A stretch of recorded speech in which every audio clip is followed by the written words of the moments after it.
Bien, bueno, en primer lugar, como decía Vania, mi nombre es Tamara Chiliac, soy psicóloga clínica, y bueno, quería agradecer la posibilidad de compartir con ustedes en este espacio, en esta forma virtual en este momento, eh, porque principalmente porque el tema del autocuidado en salud mental es algo que, si bien siempre ha estado presente, al menos en quienes trabajamos en salud mental, es algo que no ha tenido mucho peso o no ha tenido la relevancia necesaria, ¿cierto? En el cotidiano de las personas, a nivel ministerial o a nivel de las acciones que se puedan desarrollar para promoverlo, para prevenir y para entregar buenos tratamientos en el caso de que sea necesario, ¿ya?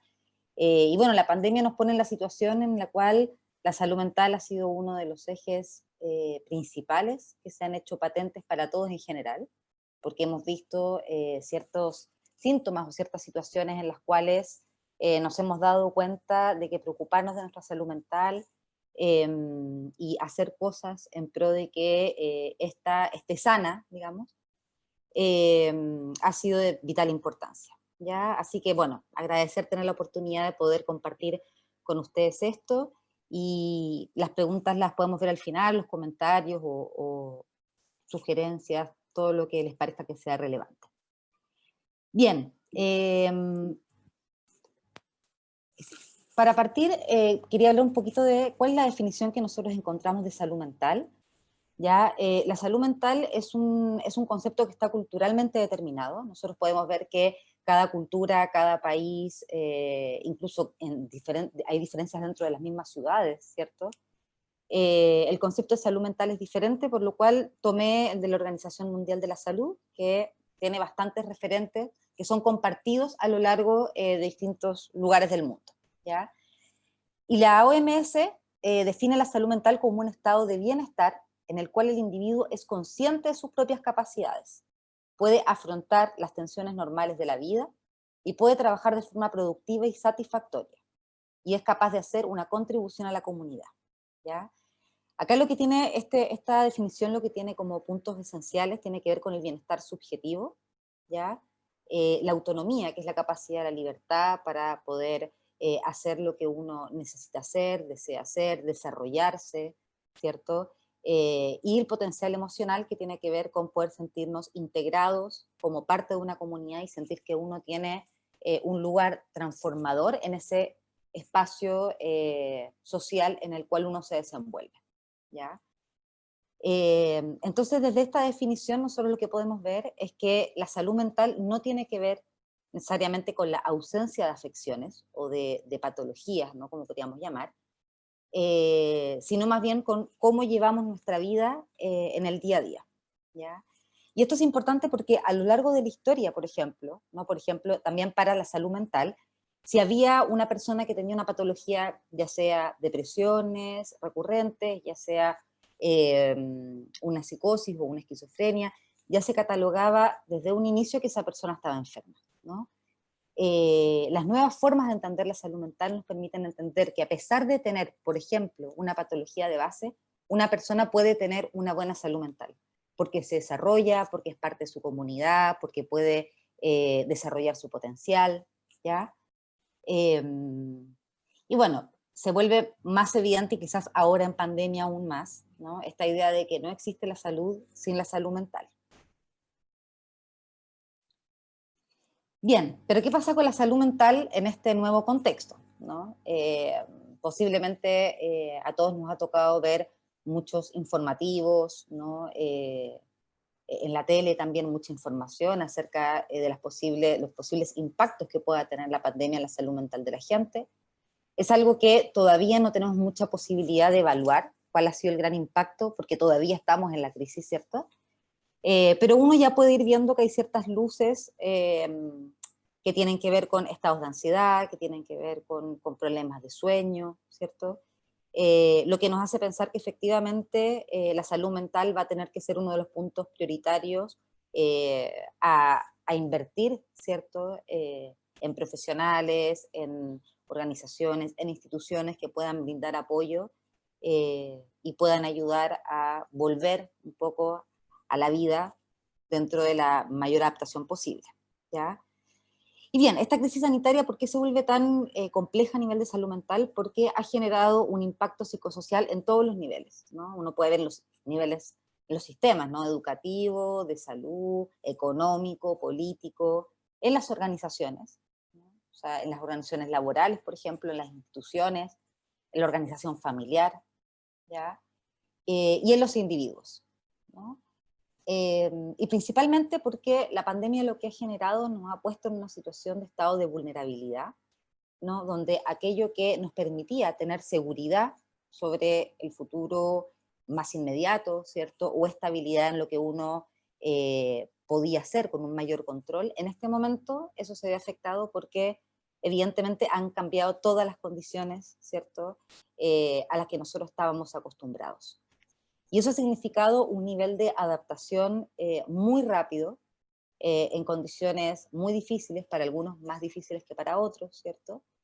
Y eso ha tenido de todas maneras un impacto directo en la salud física, pero también mental, ¿ya? Si ustedes se fijan, en un comienzo de la pandemia había mucha información acerca de ciertos síntomas que eran esperables, ¿cierto? Por la situación de crisis. Aparecían síntomas físicos como taquicardias, aumento en la respiración, la frecuencia respiratoria, dolores de cabeza, dolores corporales. Aparecían también síntomas cognitivos, ¿no? Como problemas de concentración, problemas de atención. Aparecían también conductuales, como por ejemplo irritabilidad o explosión, ¿no? Como estar en esta situación de impulsividad frente a las emociones. Y también emocionales como angustia, tristeza, miedo, eh, ansiedad, ¿cierto? Y se planteaba que eran esperables, ¿cierto?, dentro del primer periodo, porque era el periodo de adaptación a la crisis, ¿no? En el momento en que estamos buscando nuevas herramientas o estrategias para afrontar esta situación tan caótica, tan nueva, para la cual no tenemos referentes en nuestra historia, digamos. Y eso es algo que lo vuelve físicamente, pero además mentalmente muy difícil, ¿ya?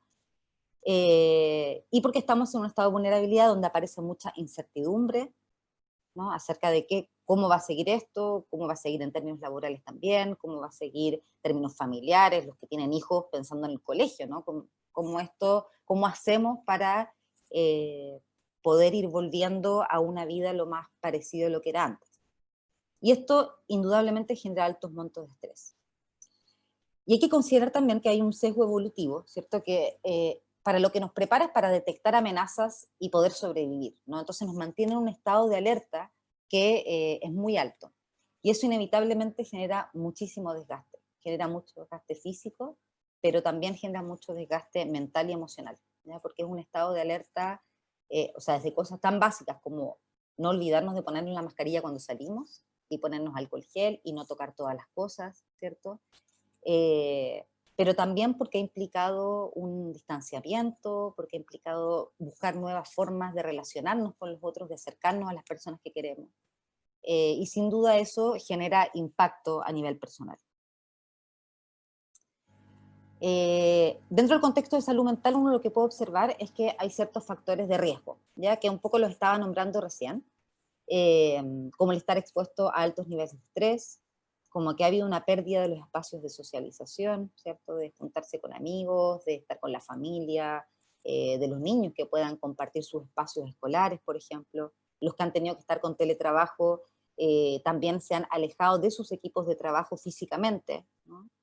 Eh, Hay más posibilidades de contagio.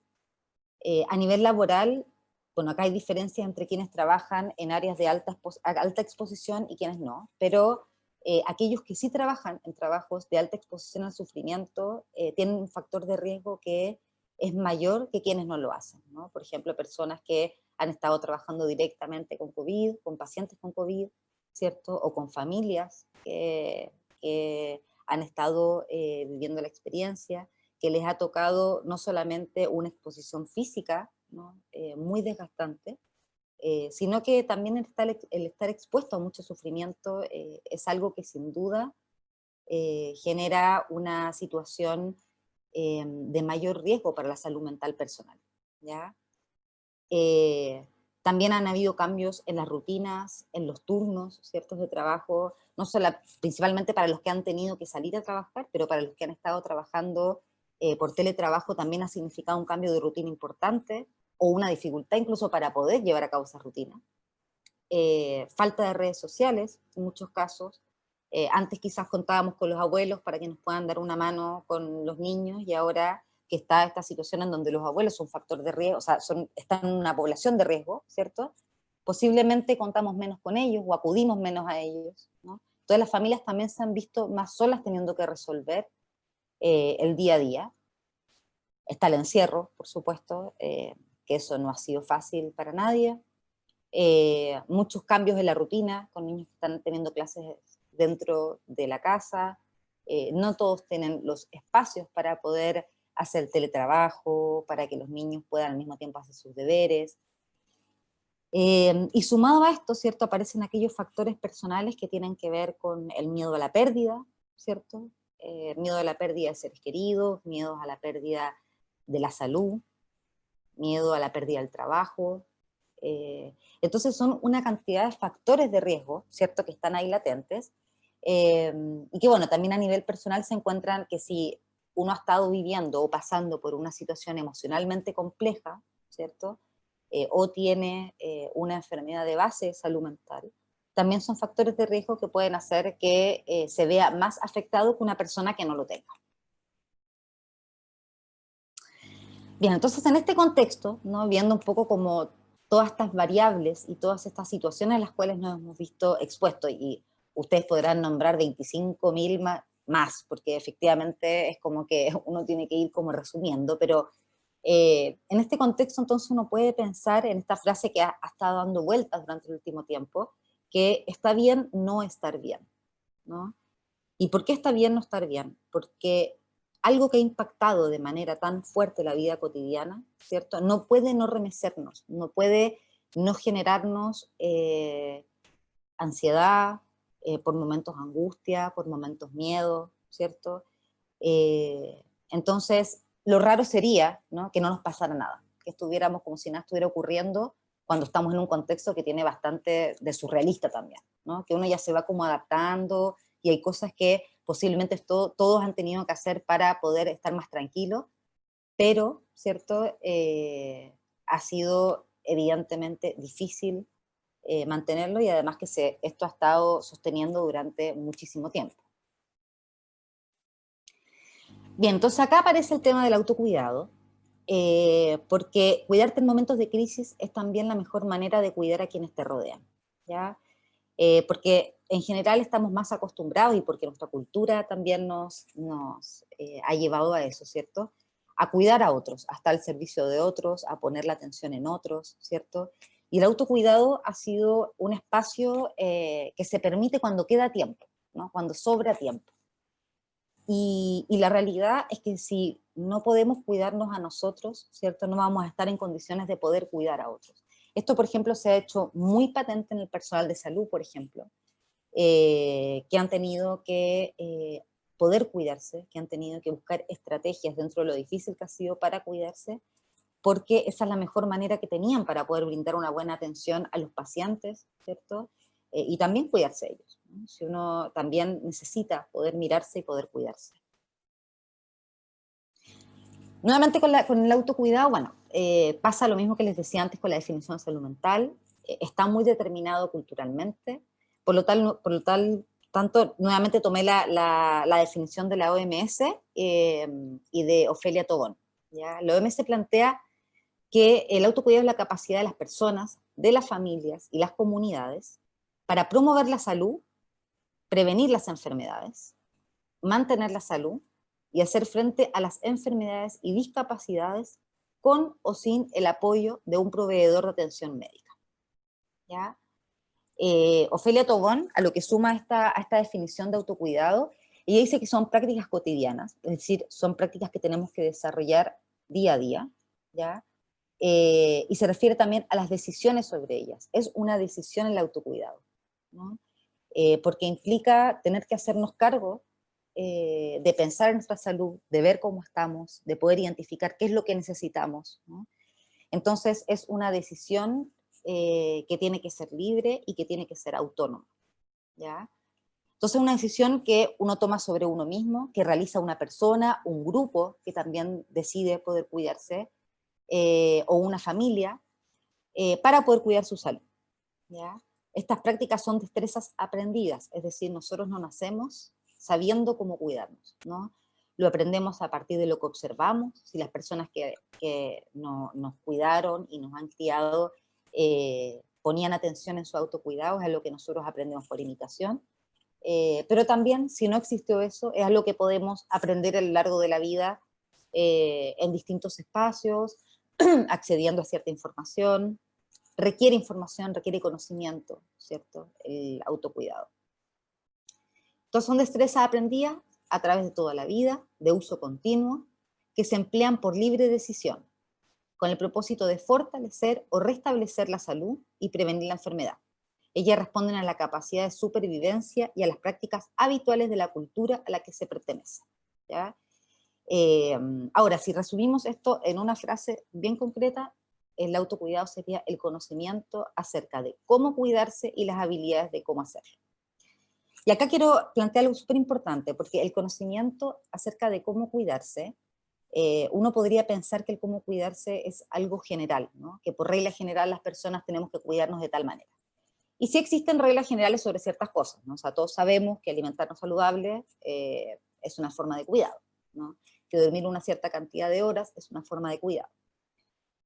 Pero el autocuidado en salud mental, ¿cierto? Tiene que considerar también que cada uno de nosotros y nosotras tiene una historia diferente, ha tenido experiencias de vida diferentes, ha estado enfrentado a situaciones distintas. Por lo tanto, posiblemente lo que nosotros necesitemos para cuidarnos o las herramientas y estrategias que tengamos para cuidarnos sean distintas, ¿no? Entonces, el conocimiento acerca de cómo cuidarse es como una exploración también personal, ¿no? Yo hablo como de que se trata principalmente de un tránsito, donde uno aprende a cuidarse, donde uno aprende a autoevaluar cómo uno está, ¿cierto? ¿Qué es lo que está necesitando? Y cómo llevar a cabo ciertas acciones que a mí en particular me sean útiles, ¿no? Eso si lo pensemos a nivel personal, porque si lo pensamos a nivel familiar, lo mismo, cada familia tiene su historia, cada familia tiene sus propias prácticas, sus creencias, ¿cierto? Entonces, posiblemente una familia desarrolle estrategias de cuidado distintas a otras. Bien, como les decía recién, del autocuidado hay ciertos determinantes, principalmente uno que depende también de las creencias, de las tradiciones y de los comportamientos de cada cultura en particular, o sea, no solamente de la historia personal o familiar, sino que también de las creencias del lugar en el que nosotros nos desenvolvemos, ¿no? Hay países, por ejemplo, que tienen un autocuidado mucho más relacionado con lo espiritual, ¿cierto? Hay otros que por formación, el tema del ejercicio físico, por ejemplo, es algo que se promueve muchísimo, entonces son sociedades que tienen mucho más actividad física que otras, por ejemplo, ¿no? Todo eso son determinantes que van influyendo en la forma en que nosotros nos cuidamos, ¿cierto? Y en los comportamientos que desarrollamos para poder cuidar a otros también. Y en esto, por ejemplo, de que esté definido por creencias, por tradiciones, nosotros podemos pensar lo que les decía recién, ¿no? Este tema de la medicina tradicional occidental, que antes veía la salud mental solo como una ausencia de enfermedad, ¿cierto? Y esto es lo que ha ido cambiando ahora con el tiempo, porque efectivamente ahora uno puede tener una patología de salud mental en la base y sin embargo contar con una buena salud mental, ¿ya? Otro de los determinantes es que el autocuidado requiere de una mirada global e integrativa, desde diferentes niveles. Y esto es súper importante, porque muchas de las prácticas de autocuidado requieren de ciertas acciones que sean tomadas por los distintos niveles de una sociedad, ¿no? Por ejemplo, si nosotros pensamos en la alimentación saludable, ¿no? Una familia puede decidir tener una alimentación saludable y intentar dentro de lo posible estar libre de alimentos transgénicos, por ejemplo. Pero para que eso sea posible, se requiere que el país, por ejemplo, en el que uno vive, tenga ciertas políticas de cuidado y ciertas políticas de fiscalización de esos alimentos.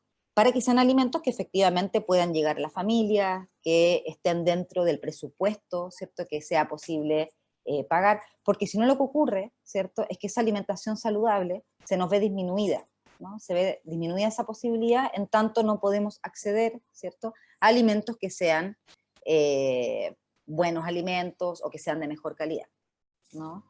Eso como uno de los ejemplos, por ejemplo. El autocuidado también requiere un respaldo político de acciones gubernamentales y ciudadanas, como el establecimiento de políticas públicas saludables, ¿ya? Por ejemplo, el programa Chile Crece Contigo, ¿no? Que es un programa de cuidado para los niños, pero al mismo tiempo para las familias, ¿no?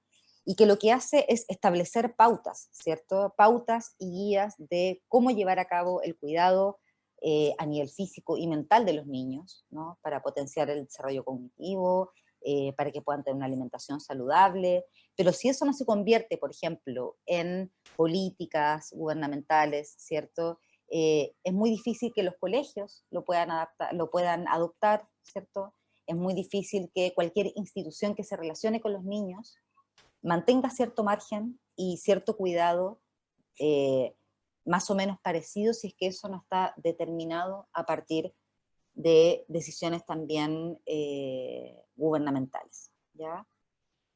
Entonces, fija, el autocuidado también depende de otros condicionantes, ¿no? Y que son importantes mirar para poder determinar, bueno, cuánto tiene que ver con lo que yo puedo hacer por mí y por mi familia, cuánto es lo que necesito solicitar en otro espacio, por ejemplo, eh, para que el autocuidado sea algo, parte de la cultura, ¿no? En la que nos desarrollemos de acá para adelante.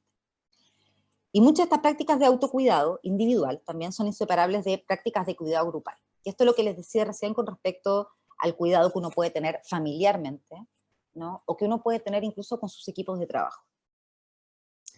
No quería dejar pasar este tema porque uno puede ver incluso que en el trabajo o en la familia, que son los espacios quizás más cercanos que nosotros tenemos, ¿cierto? La importancia del cuidado grupal, de que nos podamos cuidar entre todos, se vuelve fundamental, ¿ya?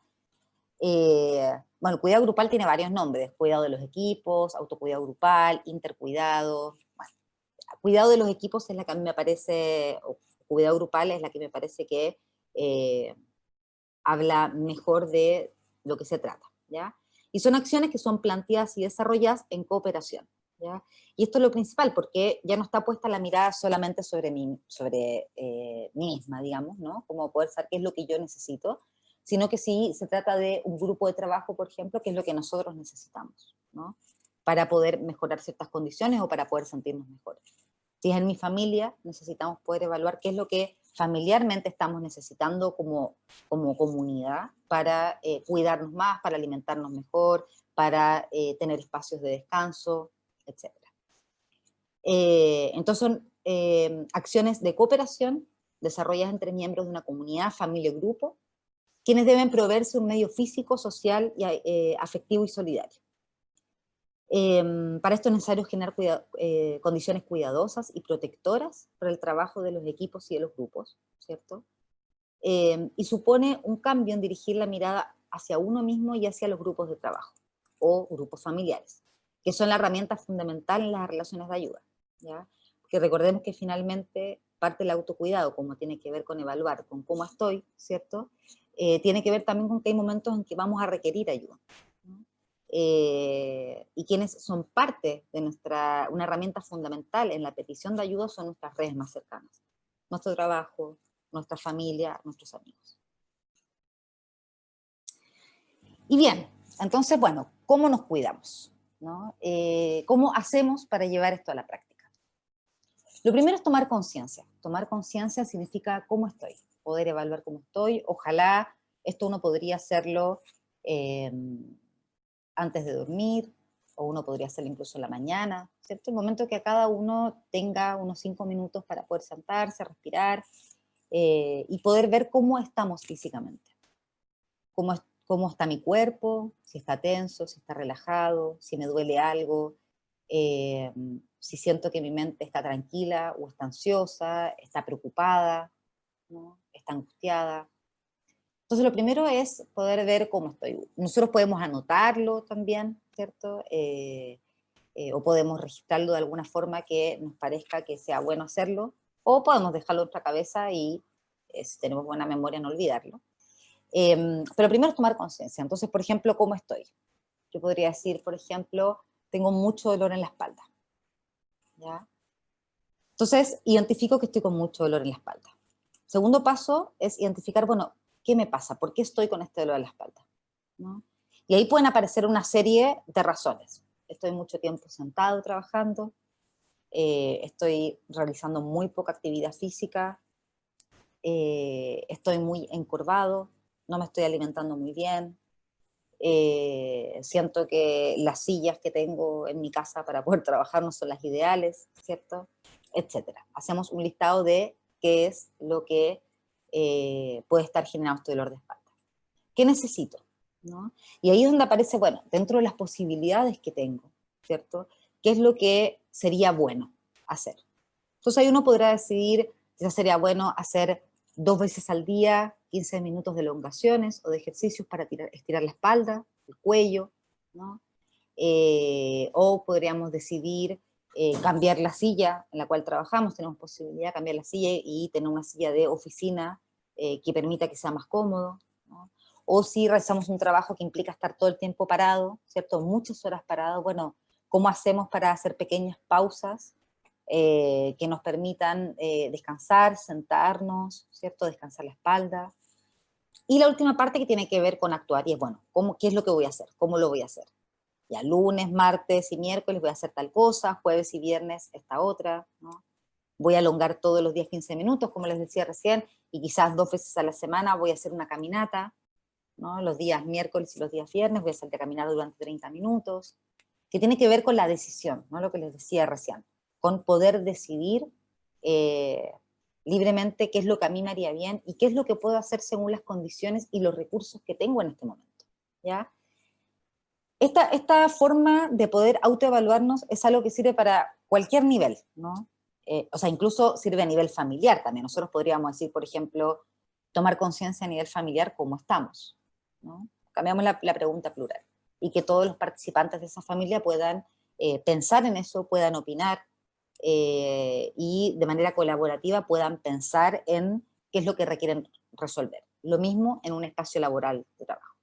Y sirve para temas físicos, ¿no? Como les decía recién, dolor de espalda, como también podría ser para cualquier otro síntoma.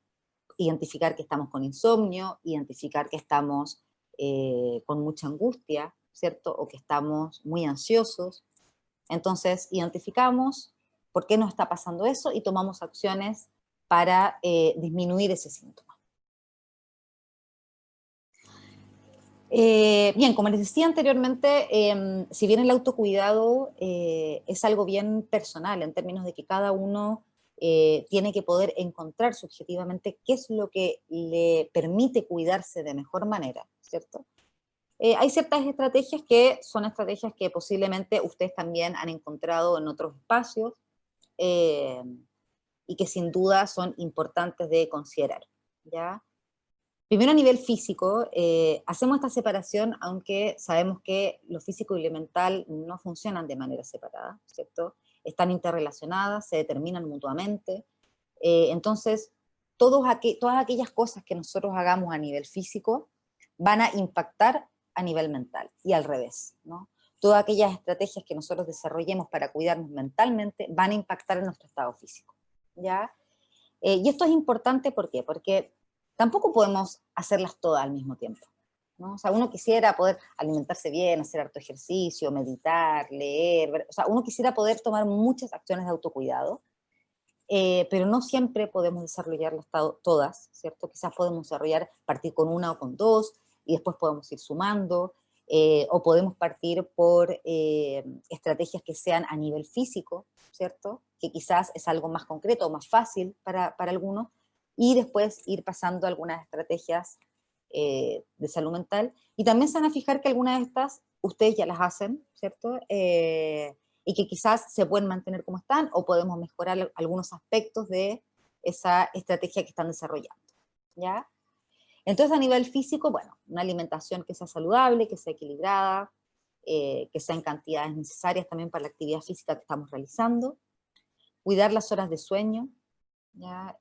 Que creo que tampoco ha sido tan fácil en general, porque esto de que la casa sea el mismo espacio donde se hace todo, hace que los espacios también estén bien como contaminados, ¿no? Por decir así. Que sea muy difícil poner límite en las horas, cuántas horas trabajamos, cuándo nos desconectamos del trabajo, a la misma vez que estamos en una reunión y estamos pensando que preparar para la comida, eso es los que estamos en teletrabajo, ¿no? Y los que están fuera también llegan y tienen que hacerse cargo de la casa, de volver a la casa, de estar con la familia después de muchas horas fuera. Eh, entonces, cuidar las horas de sueño también es fundamental. Hidratarse, ¿ya? Tomar bastante agua, hacer ejercicio, como les decía recién, el que cada uno sienta que le es más cómodo, que puede ser estiramientos, puede ser meditación, caminata, etcétera. Respirar, tomarse pequeñas pausas para poder respirar, para poder ver cómo está nuestro cuerpo, oxigenarlo. Cuidar el consumo de estimulantes, café, alcohol, té, tabaco. Y establecer momentos de pausa, ¿ya? Y esto es importante porque, por ejemplo, yo estuve trabajando con varios equipos de salud durante el periodo de la pandemia, y ellos se dieron cuenta que ellos podían pasar jornadas de 12 horas sin parar, ni siquiera 5 minutos a comer algo. Pasaban muchas horas sin comer, además estaban con mucho insomnio porque habían estado con cambios de turno, por lo tanto, las horas que tenían para dormir, las dormían muy cortadas, las dormían muy mal, y eso estaba generando una merma importante en su energía, en su capacidad de resolver, ¿ya? Y bueno, en conjunto con la institución, que eso, por eso les decía que es importante poder pensar grupalmente también, en conjunto con la institución se estableció que era importante que ellos pudieran tener cada cierta cantidad de horas una pequeña pausa de 10 minutos, por turnos, ¿no? Y en esa pausa de 10 minutos la institución decidió tenerles pequeñas colaciones, y algo para hidratarse. Entonces que ellos tuvieran que parar cada cierta cantidad de horas, sentarse, hacer una pausa, hidratarse, ¿no? Entendiendo que de alguna manera necesitamos compensar también, ¿no? Que si nosotros estamos durmiendo muy mal y es algo que no podemos regular demasiado en este momento, entonces tratar de compensar con alimentarnos muy bien, ¿no? De manera que el cuerpo no pierda tanta energía y que pueda ir recuperando también los nutrientes que va necesitando. Sin excederse, por supuesto. Cualquier persona que esté durmiendo muy mal en periodo sostenido va a empezar a ver afectado no solamente su capacidad física, sino que también mental. Y a nivel mental y emocional, porque también es importante cuidar la salud mental, dedicar tiempo a actividades que te gusten, ¿no? Que les gusten, leer, escuchar música, hacer alguna manualidad, hacer jardinería, cocinar, jugar, lo que se les ocurra, ¿ya? Hay un ejercicio acá que es interesante cuando uno lo hace porque uno no tiene tanta conciencia, no dimensiona la cantidad de cosas que hace durante el día y el poco tiempo que en general uno dedica para el autocuidado, ¿ya? Y hay una forma de dimensionar lo que es hacer una especie de horario, ¿no? Como los horarios de los niños del colegio o el calendario de Google, por ejemplo, con cada hora, y poner durante toda una semana cuáles son todas las cosas que uno hace, pero todas, ¿no? Desde lo que tiene que ver con lo laboral hasta lo que tiene que ver con la casa, ¿cierto?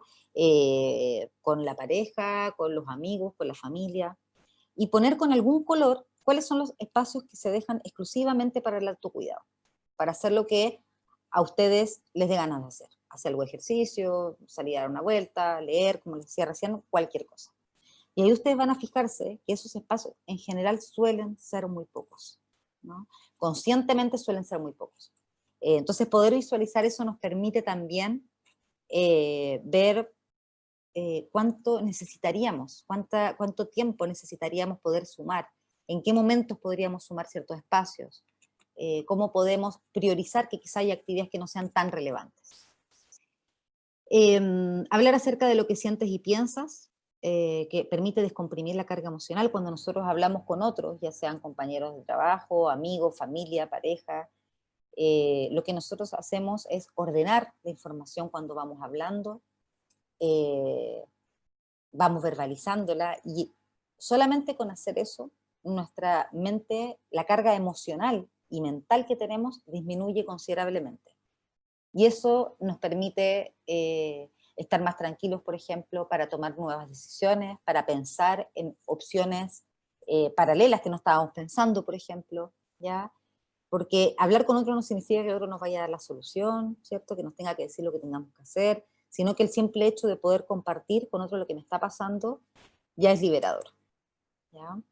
Compartir decisiones y responsabilidades, ¿no? No puede pasar que una sola persona tenga toda la carga sobre la espalda. Eso ya sea a nivel laboral, ¿cierto? En un equipo de trabajo, en la familia tampoco, ¿no? Que una sola persona se haga cargo de todo. Eh, Cuidar la información que recibimos, entregar y recibir afecto a quienes queremos, a quienes nos rodean, utilizar el humor también, ¿no? O sea, yo no sé cómo les ha ido con eso, pero para mucha gente, por ejemplo, el tema de los memes, de los chistes que van apareciendo, ¿no? Con todas estas prácticas nuevas que hemos tenido que desarrollar, es como una forma de poder liberar algo de esa tensión también, ¿no? Y ser parte de una comunidad, ya sea una comunidad presencial, una comunidad virtual, un equipo de trabajo que sea cercano, de confianza, eh, una familia que se cuide, ¿cierto? Y que realice acciones con otros, no con otras familias, amigos, o con alguien de la comunidad, de su edificio, de sus vecinos de casa, etc. Y bueno, como antes habíamos hablado del cuidado grupal, quería poner también esta información acerca de ciertas estrategias que tienen que ver con el cuidado grupal. Una de ellas tiene que ver con asegurar al grupo las condiciones mínimas de resguardo de la integridad en el trabajo, ¿ya? O sea, es importante que las condiciones mínimas de seguridad estén establecidas y se protejan, ¿cierto? Porque es muy difícil que nosotros nos podamos cuidar a nivel individual incluso, si estoy en un espacio en el cual hay un riesgo, ¿no? En donde no estoy teniendo no solamente los elementos de protección, sino que también, por ejemplo, que no se estén respetando los turnos acordados, lo que habíamos acordado por la pandemia, ¿no? O que esos turnos estén muy excedidos, ¿cierto?, de las horas que son sostenibles para una persona, por ejemplo. Tener espacios de vaciamiento y descompresión, ¿ya? Esto es lo que hablaba recién de poder hablar, ¿no? De poder compartir con otros. Ahora que muchos están en modalidad presencial, quizás eso se vuelve un poquito más fácil, ¿no? Porque siempre está el espacio en que uno se toma un café, en que uno tira la talla entre medio, que comparte algo que le pasó, ¿no? Pero estando en teletrabajo, posiblemente esos espacios se vieron muy limitados, ¿no? Y es necesario poder pensar cómo activarlos, con quién poder activarlos. Compartir la responsabilidad de las decisiones, como les decía antes, no dejar todas las decisiones solamente en el líder, ¿cierto? O en las jefaturas, o en la mamá o en el papá de la casa, sino que poder tomarlas en conjunto, ¿cierto? Cuando esas decisiones afectan a un conjunto de personas. Tener estilos de liderazgo más democráticos, y fomentar la resolución no confrontacional de los conflictos, ¿no? Y esto es importante porque tenemos que recordar que cada uno está con su propia historia también en este momento, ¿no? A cada uno la pandemia le ha tocado de forma distinta y la forma en que a cada uno le ha llegado tiene mucho que ver con su propia historia, ¿ya? Entonces también cuando nos vemos en un conflicto, entender que el otro puede estar más alterado de lo normal, eh, puede estar más angustiado de lo normal, ¿no? Y que no necesariamente tiene que ver con algo de la situación que estamos discutiendo nosotros, sino que ya viene quizás con una carga, ¿no? Entonces, en ese sentido, como poder ser más empáticos entre nosotros, ser más cuidadosos en cómo decimos la información, intentar resolverla, ¿no? Estamos en un momento que está muy caótico, entonces eh, apelar a que podamos resolver ya las situaciones que nos están generando conflicto.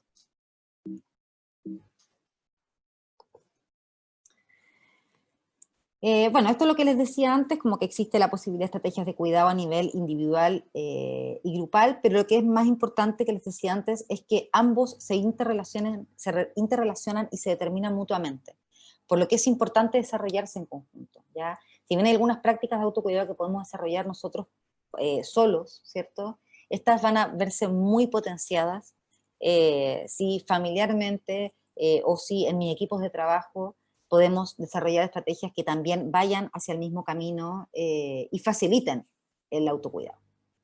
Y por último, bueno, quería compartir esto que me pareció que era importante, que son las señales de alerta en salud mental. ¿no? O sea, a pesar de que nos cuidemos, que intentemos estar bien, también puede pasar que nuestra salud mental esté afectada ya, ¿cierto? O se afecte. Y quería un poco compartirles cuáles son las señales de alerta, cuándo tenemos que alarmarnos un poquito y pedir ayuda, ¿ya? Lo primero es cuando algún síntoma es cualquier síntoma, incluso los que yo les decía al inicio, ¿no? Como los que aparecían al principio de la pandemia. Si hoy día esos síntomas se mantienen, es una situación por la que hay que pedir ayuda, ¿ya? Porque esos síntomas son esperables en un momento de adaptación que contemplan alrededor de 3 semanas, 4 semanas. Ya han pasado 7 meses, 8 meses, bueno, yo perdí un poco la cuenta, pero durante todo este tiempo, si alguno de esos síntomas se mantiene, por ejemplo, el insomnio de manera sostenida, dolores de cabeza, taquicardia, dolores musculares, irritabilidad, el que sea, y está generando una merma, ¿cierto? En cualquier área del desarrollo, puede ser laboral, familiar o personal, es importante prender la alarma. Si las acciones que estoy desarrollando no están dando efecto, también es importante. Yo puedo estar intentando mitigar estos síntomas, pero no está funcionando y quizás lo que estoy necesitando es otra cosa, ¿no? De algunos ejemplos, ¿no? Muy concretos de cuándo tenemos que poner la alarma. Cuando estamos presentando muchas dificultades para realizar nuestras actividades diarias, ya sea levantarnos, dormir, alimentarnos, cuidar de otros, en algunos casos los que trabajan en salud, cuidar de nuestros pacientes, ¿cierto? O de nuestros familiares. Si sentimos desinterés por actividades afectivas que antes nos producían agrado, como por ejemplo estar en familia, estar con amigos, estar con compañeros de trabajo, sentirse desconectado emocionalmente, como sin querer saber lo que le pasa al otro, con poco interés, ¿cierto? Sintiendo que uno está como muy plano afectivamente, que nada nos produce ni alegría, ni tristeza, ni miedo, ni rabia. Si estamos con pensamientos de menoscabo, ¿no? Que son pensamientos de poca validación hacia nosotros mismos, si nos sentimos muy irritables, agresivos, con pérdida de control, ¿ya? Y ahí también cuenta, por ejemplo, estamos con algún exceso en el consumo de alcohol, de tabaco, de estimulantes, de medicamentos, ¿ya? Y si nos sentimos muy angustiados o lábiles emocionalmente, ¿no? Con mucha facilidad para llorar, para perder el control, ¿cierto? Emocional. Si alguna de estas señales se están manteniendo, ¿cierto? Estos síntomas se están manteniendo de manera sostenida, es importante pedir ayuda para evitar la cronificación, ¿ya? Que se conviertan en parte cotidiana y que generen finalmente cuadros de salud mental más complejos, ¿ya? Y la solicitud de apoyo a personas de confianza, compañeros de trabajo, familias, amigos, a personas de nuestro entorno que puedan ayudarnos, jefaturas, comunidad. Hay instituciones, ¿cierto?, laborales también que tienen ciertos convenios eh, que podrían ayudarnos para recibir la atención de algún médico si es que estoy con dolor de espalda, o de algún profesional de la salud mental, como psicólogos o psiquiatras. Sí creo que lo que me está pasando es más del área de la salud mental. Y bien, las ideas fuerza, para ir terminando, que no existe la salud sin salud mental, que está bien no estar bien, ¿cierto? Que cuidarte en momentos de crisis es también la mejor manera de cuidar a quienes nos rodean, que el autocuidado individual y el cuidado grupal se interrelacionan y determinan, por lo que deben desarrollarse en conjunto, y que es importante identificar cuando estamos necesitando pedir ayuda, ¿ya? Para terminar, les dejo esta frase de la Carta de Ottawa de 1986, que plantea que la salud se produce cuando se devuelve a la gente el poder para efectuar las transformaciones necesarias que aseguren un buen vivir y se reduzcan las causas que atenten contra la salud y el bienestar. Ahí está. Muchas gracias.